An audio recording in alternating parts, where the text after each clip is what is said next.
I'll give you a quick overview of what I'm trying to talk about here today. First of all, I want to thank you for this opportunity.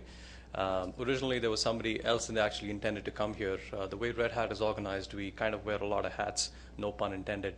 But there's an evangelist team within Red Hat. It's the Committee of Open Source Affairs, headed by a gentleman called Michael Tiemann, based in North America. I've known him very dearly for the last 11 years that I've been with Red Hat. And his team has 3 or 4 different people, and unfortunately the person from Munich could not make it in time, thanks to the wonderful ash that is Iceland's gift to Europe right now. So I'll try to do justice to the time and everything. I originally intended for about 30 minutes, but I can speed it up.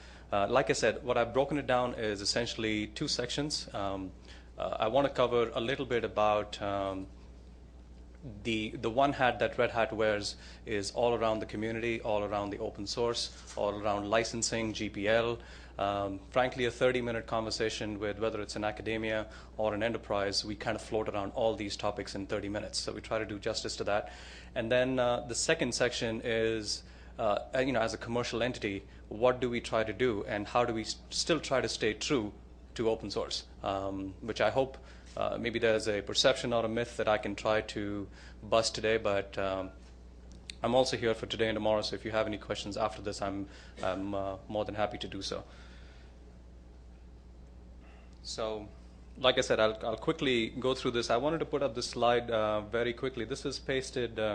Actually, can I get out of this next slide kind of thing? One sec.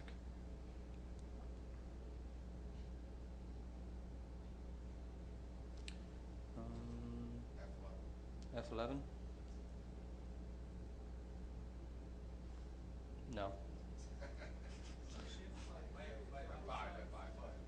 Okay. Again, it's the same thing. So I don't want to take too much time on this. I'll try one more thing, otherwise I'll skip it.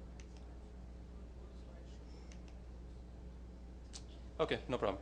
I'll just continue with this. This is actually pasted in every Red Hat's office, and kind of there's a nice video also that we usually show at some of the seminars. But this is quite true to where we are. I think we're, like I said, I've been with this company almost 11 years now, and I think we're at the stage where we're probably at the fighting stage, and obviously we win a lot of the contracts and we lose a lot of the contracts, but I think the ignorance and the laughing at stage has kind of passed for open source in general, Red Hat in particular, and like a lot of the other gentlemen before me presented, it's fairly mainstream. I'll skip through some of the numbers. I think these are just to give some confidence to the general community. What I will say, though, is that one thing that Red Hat truly does try to stay to norm is 100% of Red Hat is open source. And I'll give you a few examples to try to see if I can give you that share of confidence, because whether Red Hat develops it in-house, whether we acquire companies or we acquire technologies or people, over a period of time, what we try to stay completely sincere to is the whole factor that we are not trying to hold the technology within our 4 walls. So we try to take it in, and we try to completely open source it. To give you an idea how this works, the red is probably the red is the only part that frankly customers, the paying customers, come in. But I want to show the slide to show how the community and how Red Hat actually tries to guide it.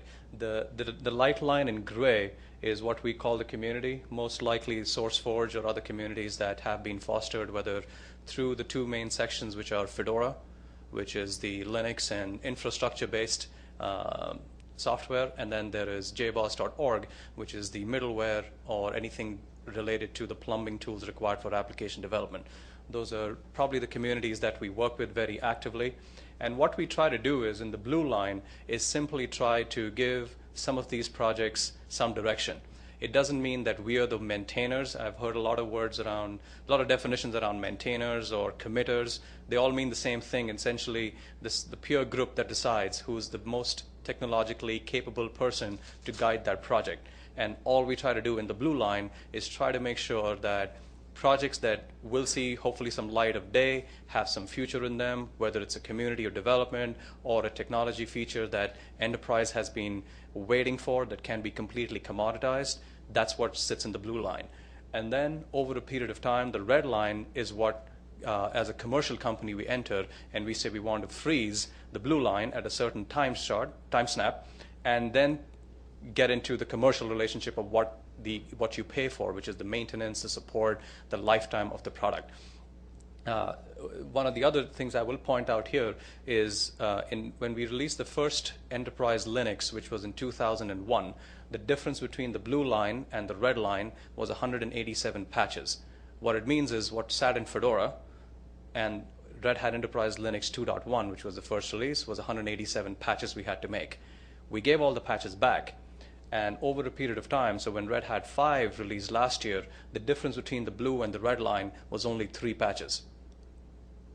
Given a proprietary company, it would have been the reverse, where the patches increase because you want to stay very different from the community release and the one that you're charging customers for. That's a usual misnomer people have, that if I take the enterprise Linux, is it so much different than Fedora? All we say is the blue line is what you're going to see in the future. So the blue line typically is a leading indicator of what the red line is going to be. The red line is more like your insurance policy. It'll work. You put that DVD inside your box, it'll work as advertised, and if you get stuck, there's somebody to call. That's really all the red line is trying to do. The blue line is where we want to make sure the innovation stays unabated, unhindered, and as far as possible continue to make the progress it needs to make. For example, there are not developers sitting trying to test a parallel file system across 600 nodes. Now that's something we bring to the community to try to make sure that that file system gets that breath of air, that testing platform, the quality assurance tools, just like a regular software company, so that when it gets released, the enterprise, when they buy it, they actually can have that vote of confidence that this will actually work. So like I said, I'll give you a few examples of how this works, and I'm trying to draw on examples that one thing that you might find surprising from software companies is we're very proud that a lot of the innovation doesn't really come from the 3,500 people that Red Hat has. We're not trying to lock people up and say, now you sit down and you innovate, and you sit down and you develop the next big thing. We frankly don't know what the next big thing is going to be. And so that's what that blue and that gray line tries to do. But a few examples here. A lot of the innovation comes from customers itself. SE Linux, quick history. I will not name the agency, but it's very easy to guess which the agency is. They were actually on a platform called Trusted Solaris, which did a lot of very good things. But the problem with the software was everything that worked on the trusted platform did not work on the non-trusted, which means I couldn't run an Oracle database on my trusted platform because it wasn't certified, because it wasn't a meaningful business, revenue-generating business for the company to certify both sides. So what the three-letter government agency did is they hacked Red Hat Linux, created their own operating system, and essentially bolted it down. So they bolted it down so hard that it became the only operating system that is completely secure for that agency. But of course, in a couple of years, they realized that this is not sustainable. Software is easy to create, but very difficult to maintain. That's the hard part. And what they then decided to do is they came to Red Hat and said, we have only one condition, that if we give you this piece of software and open up how you actually do it, is that you will make it mainstream.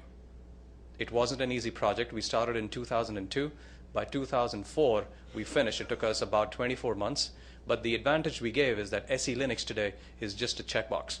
So when you buy Enterprise Linux, it actually comes with the same level of security that a government agency has access to. The only difference is you probably don't have the skills in-house, and that's something that partners or Red Hat can help you with. But the tool is available at no cost. So we simply took all that innovation, smashed it into the bits, and tried to make sure that a community of use comes into it, which is much wider than one agency or 5 really locked down agencies that want to do it. Another example, you can also see the leading one, so this will give me the ability to probably skip very quickly. But a less known thing is that the 10 billion number you see on the slide is the 3-way relationship that AOL, Netscape, and Sun signed, claiming that all this thing would work happily ever after, and the hardware would work, the integration of the LDAP directory and everything would work, but it kind of miserably failed. And it allowed us in about 2006 to acquire all the Netscape assets in LDAP. When we acquired it, it was a proprietary technology. It's the same technology that Sun's LDAP is based on. But by 2007, we open sourced it. So today you have the Red Hat directory and you have Open LDAP. They're exactly the same. Like I said, the only difference is the blue and the red line, where Open LDAP probably stays around the innovation